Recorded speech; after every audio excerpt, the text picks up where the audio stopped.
Boom. Alright, what's up you guys? It's Royce Jacob. Welcome back to the channel. In this video, I want to talk to you about what I believe to be the best case scenario price targets for our favorite metaverse cryptocurrencies, Decentraland and Sandbox, by the beginning of next month. Now, can I guarantee that these price targets will be achieved? Absolutely not. Can I even say that I believe the likelihood of these price targets being achieved is greater than 50%? Not necessarily. The current market environment, as you all know, has been very shaky for the past couple of months. Everything is still up in the air when it comes to growth risk on assets. But as you all know, I am an optimist. I believe many of you are optimistic as well, especially when it comes to exciting fundamental projects like Decentraland and Sandbox. So we will be focusing on the upside today. But in all reality, we are realists as well. That's what being a trader and investor is. You got to be optimistic, but you have to be real as well. So, of course, we will cover some of the downside potential too, on top of the upside potential. But it is fun to talk about upside, so that is going to be the vibe of today's video. All right. Let's get into it, you guys. I'll quickly go over a few of the tabs I have open that we'll take a look at, and then we'll dive into each one individually. All right. In front of us, you guys know the drill, is TradingView, where we'll cover both Mana and Sand on the chart today. Again, focusing on the upside with specific time horizons landing on February 1st of 2022.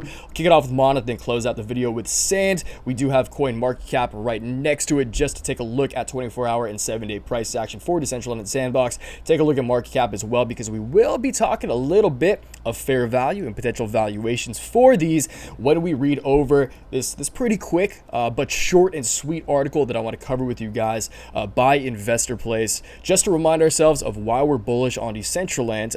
This is focusing on Decentraland, but the same principles apply to Sandbox as well. Okay, so you guys know, personally, I'll just say right up front, many of you know this, but I'll just say it again. I'm personally at this point in time have most of my eggs personally in the Decentraland basket. I do hold a pretty significant position in Sandbox as well, but right now, personally more bullish on Decentraland. Sandbox, once again, a very, very appealing play. So let me know in the comments down below which of these two is your fastest horse in the race. Which do you personally hold a bigger bag of? And it would mean a lot if you guys throw the video a like and subscribe to the channel if for some reason you haven't yet. Okay. So take a look at this, kick off the article, or kick off the video reading through this article, just because it's always best to ground the argument for bullish sentiment in fundamentals. At least that's my belief. So I'll read through this, but before we do that, again, like the video, drop a comment down below, subscribe to the channel, really does help out a lot. And if you guys want to know how I'm personally buying, when I'm personally buying Mana, Sand, Render, when I'm dip buying, a lot of Chainlink, Ethereum, a lot of other exciting plays in the markets right now. On top of all the equity positions I have, all call options, all stocks, complete breakdown of my entire personal portfolio, which I do update every single trading day during market hours, along with a breakdown, a newsletter explaining my thoughts, why I'm doing what I'm doing, why I'm trading the way I'm trading. $15 a month, $40 for every 3 months. That's going to be the first link down below. Really means a lot if you guys do that. I do my best to make that worth your guys' hard-earned money, and it's a good way to just say thank you and support me if you guys have been watching the videos on YouTube. Okay, so appreciate that. Again, first link down below, but if not, as always, no worries at all. Let's read through this article and then talk Mana and Sand on the charts. Got some exciting potential upside there. Okay. So invest, credit where credit's due. Investor Place, once again, David Modell. Saw a little article. Again, we've talked about pretty much all of this in a lot more detail on the channel in recent videos, but this is just a short and sweet article that catches us up on bullish sentiment, again, from a fundamental perspective in the overall metaverse trend and progress that's being made here. If you believe Decentraland is the future of the metaverse, keep this crypto on your radar. There are plenty of cheap, fast-moving cryptocurrencies out there, but none of them are quite like Decentraland. If you're serious about investing in the metaverse's future, then this platform should definitely be on your radar. Even stodgy big bank commentators are finally acknowledging the critical connection between the blockchain and metaverse. For instance, Goldman Sachs analysts, led by Rod Hall, asserted that blockchain technology is central to the development of the metaverse and is the only technology that can uniquely identify any virtual object independent of a central authority. Naturally, the blockchain metaverse connection opens the door to intriguing projects and cryptocurrencies like Decentraland. As we'll see, this particular platform and currency could unlock entire virtual worlds along with substantial profits. Analyzing the Decentraland price, I do agree with everything he says here, and I'll kind of expand on these if necessary. Like many other cryptocurrencies, Mana rallied furiously in late 2021. If a rising tide lifts all boats, then this boat sailed to unbelievable heights. Throughout most of October, you guys know, posted our first Decentraland video the day literally before Mana went parabolic. Exciting times. Since then, not so exciting, but that's just the game, you guys. You got to weed out the weak sometimes, you know? That's the reality of the markets. Markets can be cruel sometimes. You just got to weather the storm. Calluses in a strong stomach can really pay off at times like these. Mana was trudging along at around 75 cents. The next thing you know, again, again, that Halloween rally, the price jumped to $3 in late October and then to $5.50 around Thanksgiving. I've said it before with stocks, and I'll say it again now with cryptocurrencies. If you chase them after a vertical price run up, those parabolic price, again, the hype rallies, when things go parabolic, usually not the time to buy unless you're very early like we were, again, the day before the rally. You could end up losing your shirt. That's a funny analogy, but I get what he's saying. As it turned out, folks who bought Decentraland near $5.50 lost their shirts and they got taken to the cleaners. As of January 11th, the token's price has fallen to about $2.85. And again, you guys, if you believe in this thing for the long term, if you believe like I do that Mana will be at least double digits, at least $10 plus by the end of 2022, again, not guaranteeing it. That's my belief, though. I mean, if you believe that, then it's a pretty obvious move when Mana is at $2.85. Currently, just floating under $3, okay? Staking real estate in the metaverse, another bullish argument, okay? It's a novel concept, investing in parts of a virtual world. Not everyone will be on board with this concept as it doesn't involve tangible property. For audacious investors, however, Decentraland is not only a cryptocurrency, but also a virtual reality platform worth looking into. The project's white paper explains it is a place where users can create, experience, and monetize content and applications.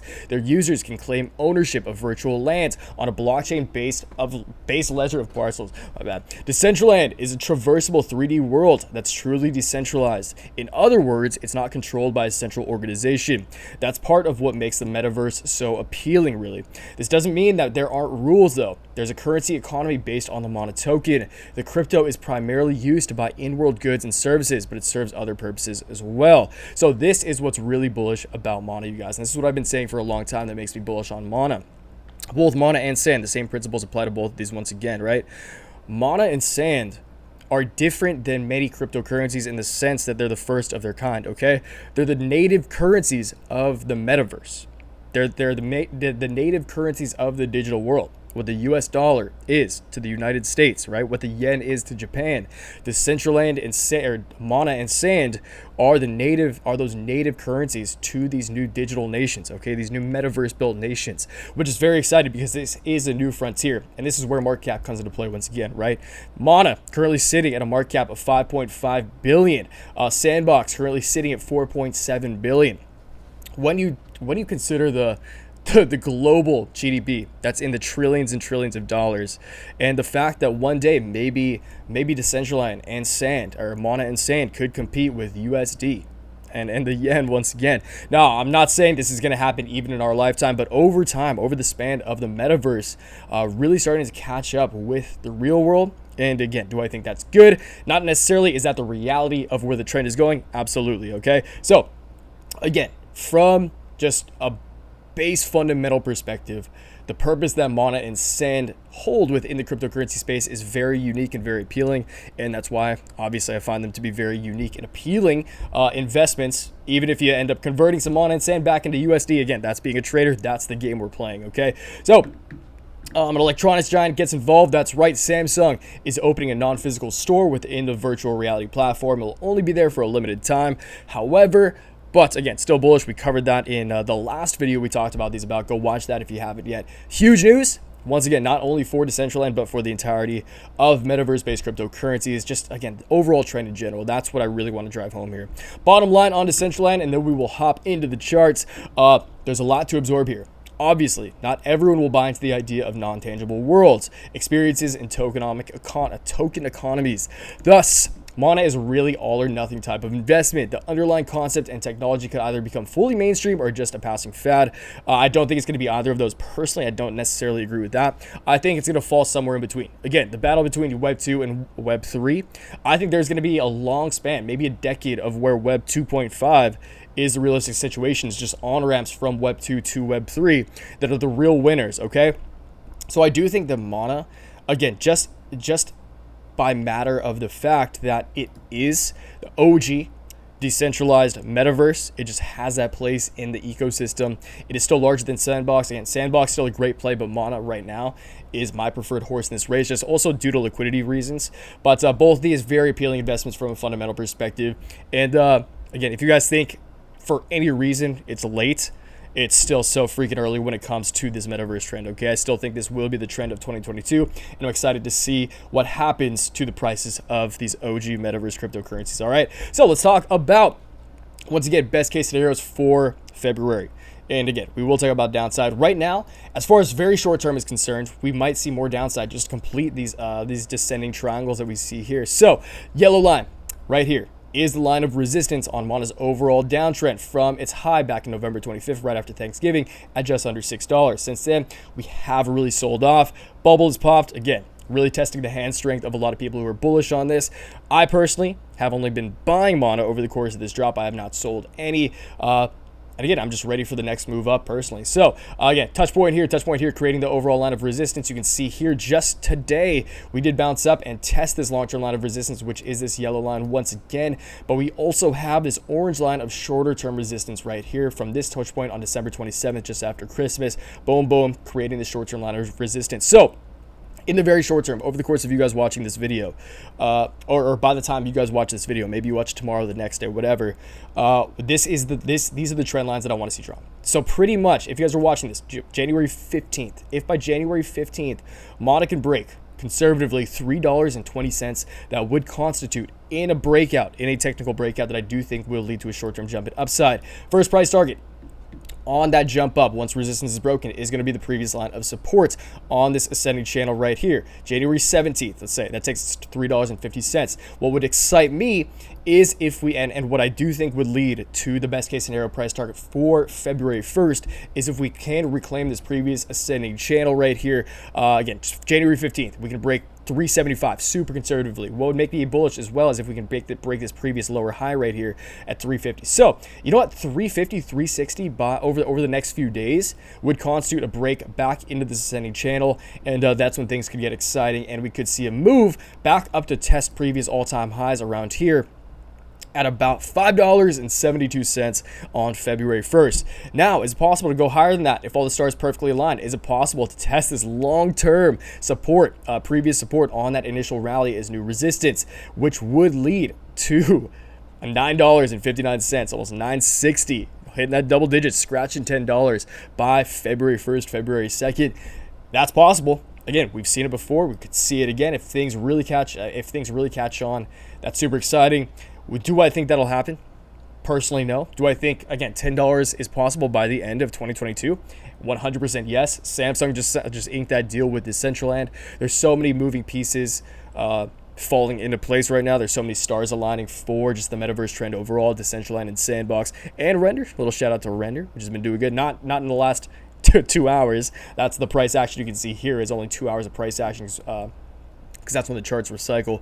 But overall, it does seem like everything wants to bounce. It does seem like everything's weathered. The same principles apply to growth stocks. In that video I just posted yesterday, go over some of the psychology behind that. And again, you guys, right now, I feel like most people who would have sold probably would have sold by now. And right now is a time for reaccumulation of really, really promising assets over a medium to longer term time horizon, okay? But hey, could happen faster, could get really exciting really quick. This is crypto. You never know what's going to happen. So, hey, let's hope we let's hope we're on our way to new all-time highs by February 1st, okay? Let's talk Sandbox, and we'll close out the video, call it a day. Sandbox is a much cleaner looking chart right now. There's a lot less lines going on. That's because Sandbox is currently printing a bull flag. You could say Mana is kind of printing a bull flag as well. Similar patterns here, but Sandbox is just a cleaner chart if I'm being honest, okay? So bull flag, parabolic move up, this parabolic rally, again, kicking off right here. What I keep saying Thanksgiving. Halloween rally, kicking it off, boom. Ripped up. You can see here up to the all-time high, November 25th. We saw Thanksgiving miracle right there. Since then, been going down, printing this beautiful descending triangle, being the flag itself of this bull flag. And similar to Mana, I forgot to mention this, but Mana and Sand, as you see, the daily Stokes are curling to the upside. Good old blue is crossed over red. That is bullish, especially on a daily time horizon, daily candles when it comes to medium-term price action, okay? So both Mana and Sand, daily stochastics are curling to the upside. I really like to see that. And Sandbox is coming to the pinnacle of this bull flag. Again, the tip of the flag of the bull flag. Let's hope this plays out as a bull flag, not a descending triangle. Descending triangles can be bearish, but bull flags, obviously as the name implies, are bullish. Best case scenario are similar to Mana. If Sandbox is able to break, we'll say about $5.30 over the next few days, I think a quick jump up to retest the previous line of support on this little ascending channel right here is in order. That would take us January 17th. Again, all these are completely dependent on when these trend lines are hit. So always go into the charts for yourself and draw your trend lines. $6.17. If we can successfully break back into this ascending channel right here, hey, maybe we come up, test the top side of this ascending channel. That would take Sandbox to a new all-time high and the infamous double digits of $10.58 by February 1st, okay? So, again, can I promise these? Absolutely not. Am I even extremely confident that these will come to fruition? No, I'm not, if I'm being completely honest. But I'm an optimist. I'm for sure not selling. You guys know I'm absolutely not selling at these levels. And again, if you have longer-term conviction in these, it's not financial advice, but hey, be a man or woman. Exercise those diamond hands, exercise that hand strength, because ultimately that's what pays off in the long term. In the wise words, the great words of the wise man, Warren Buffett, it's not timing the markets, it's time in the market. And that's really what I prescribe to, not in the equity markets. You guys know I trade the equity markets a lot more frequently than crypto, but in the crypto markets, got those diamond hands, and I'm just waiting for the plays that I'm very bullish on. Mana, Sand, render to 10x or bust, baby. Okay, so we'll call it there, you guys. Let me know in the comments down below what you think about the price targets that we covered. What are your personal price targets? If you think we're going down, why do you think we're going down? Again, is it possible that we fall? Absolutely. Can we revert to the means? Can we revisit these initial highs? Can Sandbox see $3.25? Absolutely. Okay, that's completely possible. But am I an optimist? Yes. Do I think upside will come after these few weeks, all going on to months of downside? I do, because I believe in these projects from a fundamental perspective, and I believe this is still the beginning, once again, of the metaverse trend for the year of 2022. Okay, so call it there, you guys. I'll see you downstairs in the comments, and as always, till next time, take action, make waves. Peace.